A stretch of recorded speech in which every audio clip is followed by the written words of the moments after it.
Bonjour à toutes et à tous. Alors, seconde vidéo sur cette série conception d'un microprocesseur. Évidemment, il s'agit d'un microprocesseur extrêmement simple avec l'objectif de comprendre bien comment fonctionne un microprocesseur. Donc là, on va maintenant s'intéresser au jeu d'instructions du microprocesseur. C'est forcément quelque chose d'essentiel puisque ça définit la liste des opérations donc, que le microprocesseur va être capable de réaliser.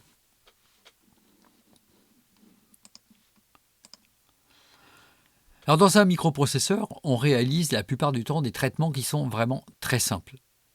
Et ces traitements manipulent des données qui peuvent être des données internes, stockées dans ce qu'on appelle des registres.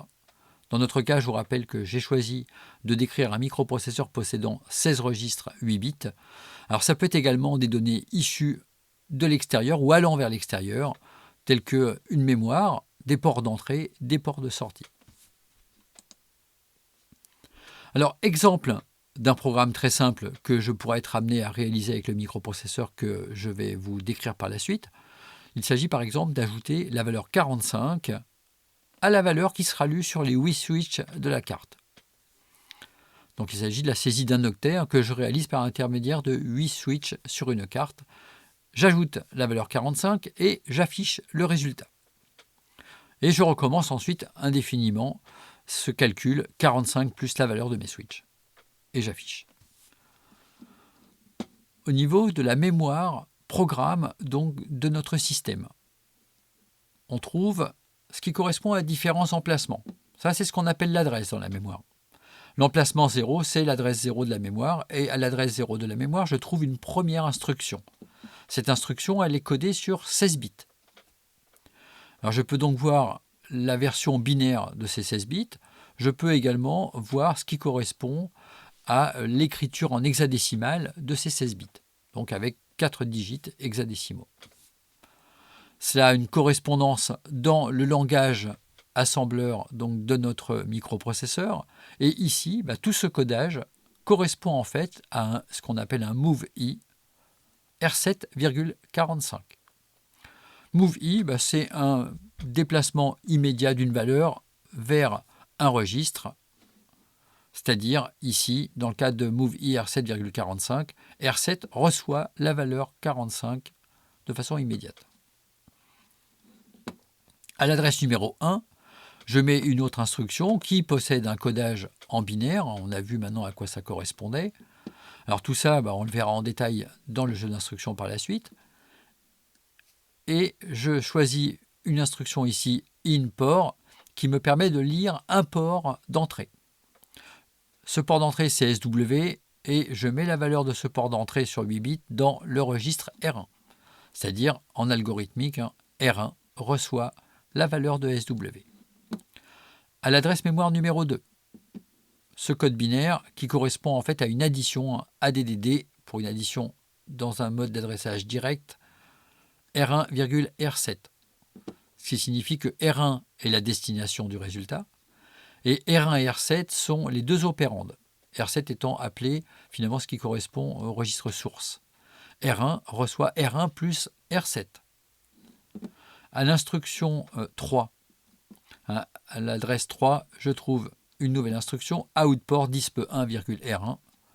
Je vais donc sortir la valeur de R1 sur le port de sortie disp1 qui correspond aux deux afficheurs 7 segments qui se trouvent à la gauche de ma carte de développement.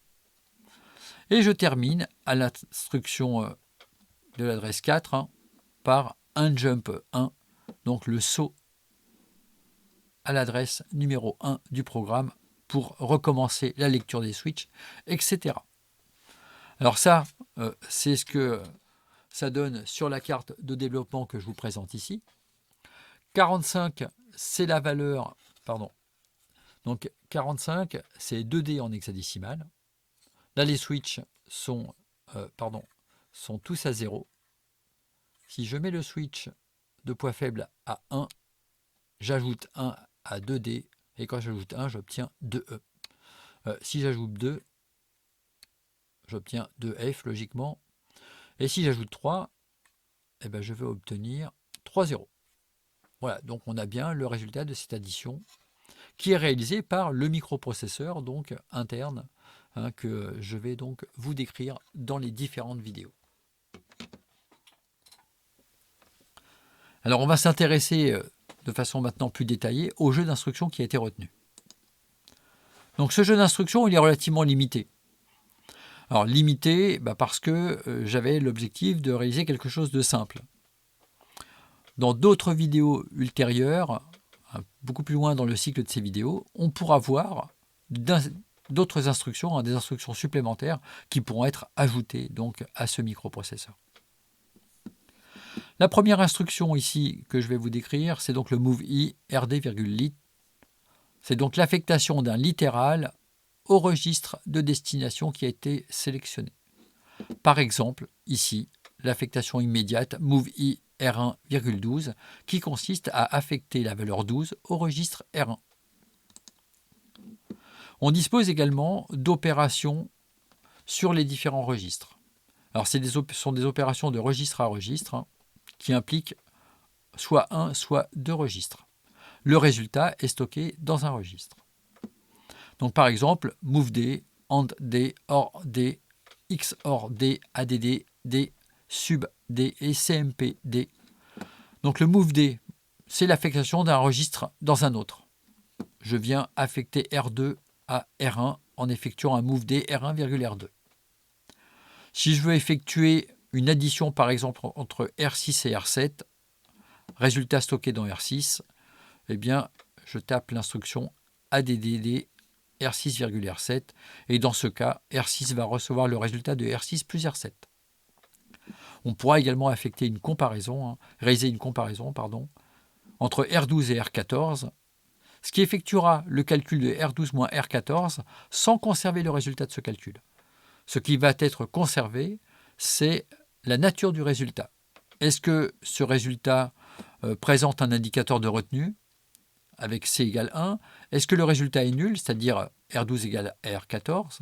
Dans ce cas, on aura Z égale 1. Ou est-ce qu'il y a eu un dépassement pour les opérations signées? Et dans ce cas, on aura l'indicateur OVF qui sera égal à 1. Alors d'autres instructions, des instructions qui nous permettent de communiquer avec l'extérieur, avec des ports en entrée, des ports en sortie. Là, deux instructions, InPort et OutPort. InPort qui permet de lire un port extérieur, par exemple, ici, InPort R1,SW, on l'a vu tout à l'heure, qui charge dans R1 l'état des switches SW de la carte de développement. Exemple aussi, OutPort dispe1,R12, qui permet de stocker la valeur de R12 dans le registre de port dispe1 qui alimente les deux afficheurs de gauche que l'on a vu tout à l'heure. Enfin, trois autres instructions qui concernent les sauts d'une façon générale. Saut conditionné ou saut non conditionné. Le skip if Z, par exemple, eh bien, ça saute l'instruction suivante si Z est égal à 1. Donc l'objectif, c'est de pouvoir traiter des structures alternatives, par exemple celles que vous avez l'habitude de traiter en C, du if, then, else, eh bien ça se traite typiquement avec des sauts de cette nature-là. Enfin, ça peut se traiter avec des sauts de cette nature-là. Donc des sauts qui sont conditionnés à l'état d'un indicateur.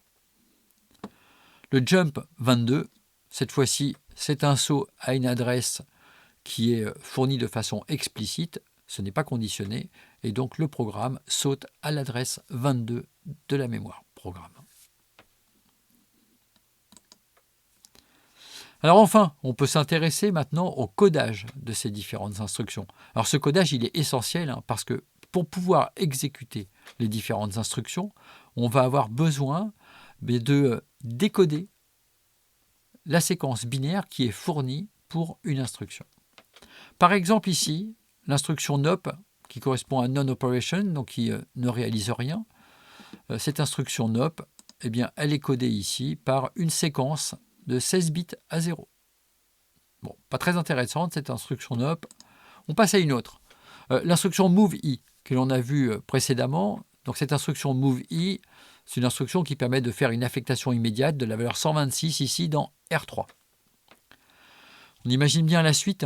La suite, c'est de pouvoir réaliser l'exécution de cette instruction avec un système logique. Donc sans un système logique, on a tout intérêt à ce que les différentes informations pour pouvoir exécuter l'instruction soient facilement disponibles. Effectivement, ici, le MOVI est repéré par une séquence avec les 4 bits de poids fort ici, 0, 0, 0, 1. Donc ça me permet d'identifier le MOVI.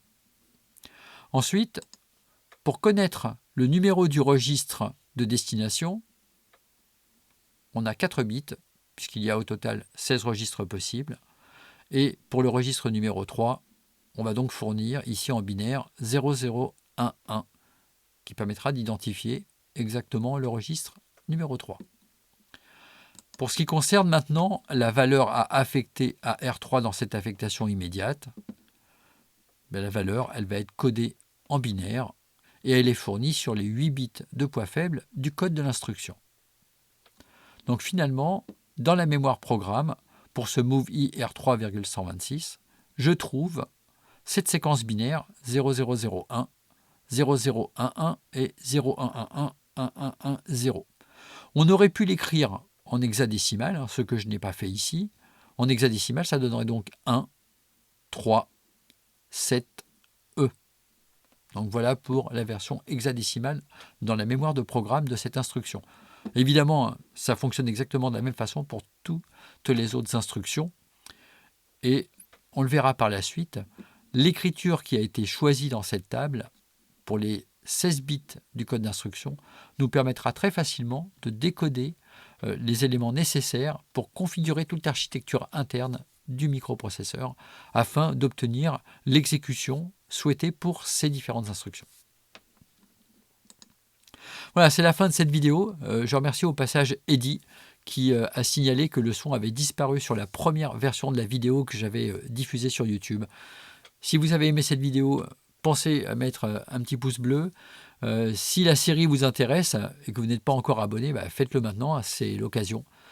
On verra par la suite comment réaliser la structure interne, évidemment, du microprocesseur, mais on verra également comment on peut ajouter d'autres instructions, par exemple, parce que là, ici, on l'a vu, le nombre d'instructions est relativement limité, mais si on veut aller plus loin, on pourra effectivement ajouter d'autres instructions.